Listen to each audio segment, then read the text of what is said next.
তো ভূমিকম্প হলে করণীয় কি এবং ভূমিকম্প থেকে আত্মরক্ষার বিশেষ কোনো দোয়া আছে কি না? উত্তর হলো যে ভূমিকম্প হলে একজন ঈমানদার আল্লাহ রাব্বুল উপরে পরিপূর্ণভাবে তাওয়াক্কুল করবে, ভরসা করবে এবং আত্মরক্ষার জন্য সংশ্লিষ্ট বিষয়ে যারা বিশেষজ্ঞ আছেন তারা যে সমস্ত পরামর্শ দিয়ে থাকেন সেগুলোকে তারা আমল নিয়ে নিজেকে নিরাপদে রাখার চেষ্টা করবেন। সেই সাথে ভূমিকম্পের সময় কিংবা আগে থেকে সুস্থ স্বাভাবিক সময় থেকেই আল্লাহ রাব্বুল আলামিনের কাছে একটা দোয়া আমরা নিবেদন করতে পারি, যেই দোয়ার মাধ্যমে আল্লাহ সুবহানাহু ওয়া তাআলার কাছে ভূমিকম্পের মাধ্যমে ধ্বংস, মৃত্যু বা ক্ষয়ক্ষতি থেকে আমরা বেঁচে থাকতে পারি, আত্মরক্ষা করতে পারি। দোয়াটি নবী সাল্লাল্লাহু আলাইহি ওয়াসাল্লাম পাঠ করতেন, সেটি হলো আল্লাহুম্মা ইন্নী আউযু বিকা মিনাত তারাদ্দি ওয়াল হাদাম ওয়াল গারাকি ওয়াল হারাক। অর্থাৎ, হে আল্লাহ, আপনার কাছে আমি পানা চাই উপর থেকে পড়ে মৃত্যুবরণ করা থেকে, কিংবা কোনো ভবন বা কোনো কিছু ভেঙে চাপা পড়ে মৃত্যুবরণ করা থেকে।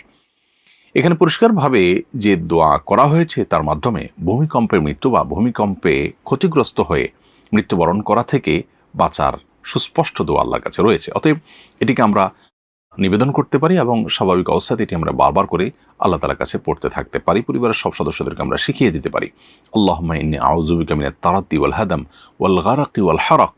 আল্লাহ, আপনার কাছে পানা চাই উপর থেকে পড়ে মৃত্যুবরণ করা, কোনো কিছু নিচে চাপা পড়ে মৃত্যুবরণ করা, এবং আগুনে পড়ে মৃত্যুবরণ করা এবং পানিতে ডুবে মৃত্যুবরণ করা, এগুলো থেকেও পানা চাই। ওয়াল গারাক ওয়াল হারাক অর্থাৎ পানিতে ডুবে মারা যাওয়া কিংবা আগুনে পড়ে মারা যাওয়া থেকে পানা চাই। ওয়া আউযু বিকা আন ইয়াতাখাব্বাতানি আশ-শায়তান ইনদাল মাউত। আর মৃত্যুর সময় শয়তান আমাকে প্ররোচিত করে, প্রতারিত করে, ওয়াসওয়াসা দিয়ে, কুমন্ত্রণা দিয়ে বিভ্রান্ত করে বেঈমান করা থেকে আপনার কাছে পানা চাই। ওয়া আউযু বিকা আন আমুতা ফি সাবিলিকা মুদবিরা আও আমুতা লাদিগা। এবং আপনার রাহে কখনো জেহাদে গেলে আমি যেন পেছনে ফিরে না আসতে হয়, বরং আমি যেন জেহাদের সামনের দিকেই অগ্রসর হতে পারি, এবং আমি যেন কখনো সাপের দংশনে মৃত্যুবরণ না করি। এভাবে দোয়া নবী সাল্লাল্লাহু আলাইহি ওয়াসাল্লাম করেছেন। যদিও এই যে মৃত্যুগুলো, এই মৃত্যুগুলো কোনোটি কিন্তু খারাপ মৃত্যু নয়, শুধুমাত্র জিহাদের ময়দান থেকে পলায়ন করা এটি খারাপ এবং কবিরা গুনাহ। বাকি যে কোনো মৃত্যু কিন্তু একজন নেককার মৃত্যু হতে পারে। অতএব কেউ যদি সাপের দংশনে মারা যায় কিংবা কেউ যদি পানিতে ডুবে মারা যায়, তাহলে সেক্ষেত্রে সেগুলো খারাপ কোনো মৃত্যু নয়। শয়তানের ওয়াসওয়াসা দিয়ে কেউ যদি, ওয়াসওয়াসার কারণে কেউ ঈমান ছাড়া মারা গেলেন, সেটা খারাপ। আবার সেই সাথে কেউ যদি আল্লাহর রাহে জিহাদ থেকে পলায়ন করেন, সেটা খারাপ। এর বাইরে বাকিগুলো কিন্তু স্বাভাবিক। তারপরেও আমরা সুস্থ স্বাভাবিক সময় আল্লাহর কাছে তওবা করে ভালোভাবে মৃত্যুবরণ করতে চাইব। কোনো ভবনের নিচে চাপা পড়ে, কোনো কঠিন পরিস্থিতিতে পড়ে ধুকে ধুকে মারা যাওয়া, এটা নিশ্চয়ই কারোর কাঙ্ক্ষিত বিষয় হতে পারে না। অতএব আমরা আল্লাহ তাআলার কাছেই দোয়া করব। এরপর যদি আল্লাহ না করুন কাউকে আল্লাহ তাআলা ধরনের পরিস্থিতিতে ফেলেন, তাহলে তিনি সবর করবেন এবং প্রত্যেকটা কষ্টের বিনিময় আল্লাহ তাআলা বান্দাকে দিয়ে থাকেন। অতএব সবর করতে পারলে তিনি বিনিময় লাভ করবেন। আমি আবারও দোয়াটি বলছি, আল্লাহুম্মা ইন্নী আউযু বিকা মিনাত তারাদ্দি ওয়াল হাদাম ওয়াল গারাকি ওয়াল হারাক ওয়া আউযু বিকা আন ইয়াতাখাব্বাতানি আশ-শায়তানু ইনদাল মাউত ওয়া আউযু বিকা আন আমুতা ফি সাবিলিকা মুদবিরা আও আমুতা লাদিগা। দোয়াটি অত্যন্ত অর্থবহ।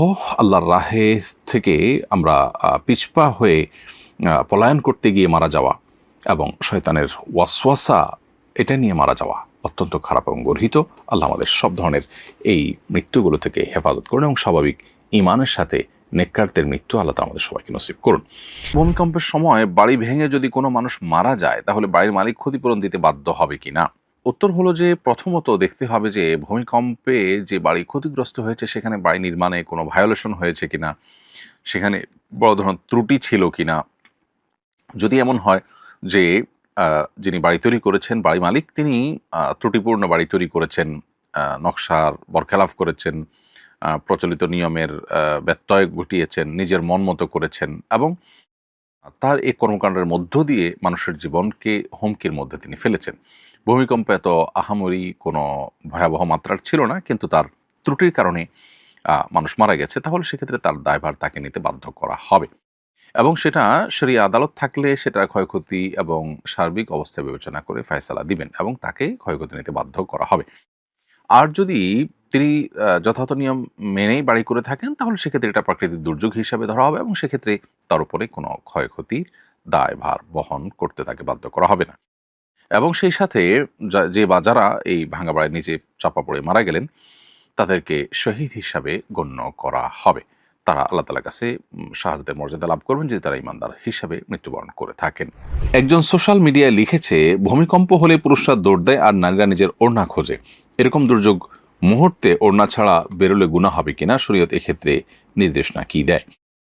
প্রথম কথা হলো যে যে বা যারা সোশ্যাল মিডিয়াতে এই ধরনের কথা লিখছেন যে ভূমিকম্প হলে পুরুষরা দৌড় দেয় আর নারীরা ওড়না খোঁজে, এখানে নারীদের ওড়নার কারণে তারা কিছুটা পিছিয়ে আছে এরকম একটি ধারণা হয়তো তারা দেওয়ার চেষ্টা করছেন জ্ঞাতসারে কিংবা নিজের অজান্তে।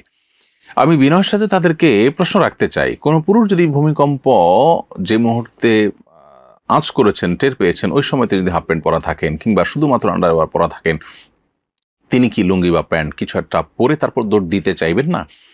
সেক্ষেত্রে তার এই যে একটা লুঙ্গি বা প্যান্ট কিছু একটা পরে অন্তত তাকে দৌড় দিতে হচ্ছে, এটাকে তিনি কি আসামের কাঠগড়া দাঁড় করাবেন? এটা খুবই কমন একটি ব্যাপার। আল্লাহ রাব্বুল আলামিন নারী এবং পুরুষকে সৃষ্টি করেছেন, প্রত্যেকের শরীরের কাঠামো আলাদা আলাদা বৈশিষ্ট্য দিয়ে সৃষ্টি করেছেন। অতএব একজন নারী তিনি তার লাজুকতা থেকে, তিনি তার সম্ভ্রম রক্ষার খাতিরে তিনি ওড়না খুঁজে তারপরে তিনি আত্মরক্ষার চেষ্টা করবেন, সেটা খুবই স্বাভাবিক। অতএব এইটাকে নিয়ে যারা ট্রল করছেন অথবা নিজের অজান্তে যারা এটাকে নিয়ে হয়তো নেগেটিভ মন্তব্য করছেন, সে মানুষদের কাছে আমাদের বিনীত প্রশ্ন যে তারা এর মাধ্যমে আল্লাহর একটা বিধানের বিরুদ্ধে নিজের অজান্তে হয়তো দাঁড়াচ্ছেন এবং সেই সাথে একটা অযৌক্তিক অবস্থানে তারা দাঁড়াচ্ছেন, কারণ একই কথা তো পুরুষের বেলায়ও প্রযোজ্য হতে পারে। আর পাশাপাশি আরেকটি গুরুত্বপূর্ণ বিষয় হলো ভূমিকম্প হলে বিশেষজ্ঞরা বলছেন দৌড় দেয়া নয়। অতএব ভূমিকম্প হলে দৌড় দিয়ে পলানোর চেষ্টা করা এটা বেশিরভাগ ক্ষেত্রেই বিপদের কারণ হয়ে থাকে। অতএব এই অযৌক্তিক একটি কাজের ক্ষেত্রে আবার ওড়নাকে দোষারোপ করা অথবা নারীকে নিয়ে ট্রল করা, মেয়েদের সীমাবদ্ধতার বিষয়কে নিয়ে হাসাহাসির পাত্রে পরিণত করা, এটা মোটেই উচিত কোনো কাজ নয়। এটা দায়িত্বশীল মানুষের মন্তব্যের মধ্যে পড়ে বলে আমি মনে করি না।